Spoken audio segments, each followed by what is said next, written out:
Whereabouts were you stationed?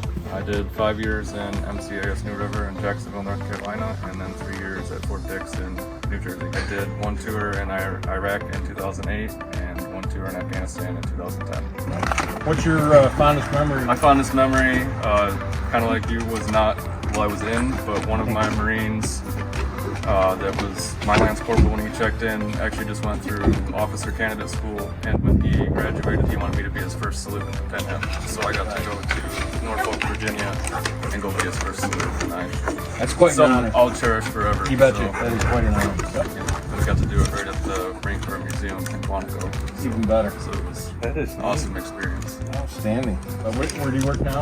I worked at the Clyde Post Office. Okay. You're postmaster? Yes, sir. That's outstanding. That's great. We're really excited to be able to do this for you.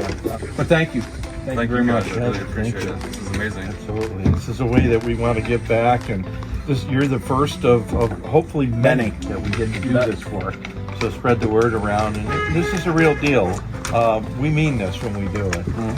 But more importantly, it's about what we can do to help others, and I believe that. So here we are, and we're going to hook you up with a nice heating system that you can depend on. And we're not leaving you either. We're always a phone call away. You know, you're kind of joining the family. You know, I like to put it. Yep. And you're Thank you, guys. one of ours. Absolutely. So, yeah. Thank you. Yep. Congratulations. Thank you.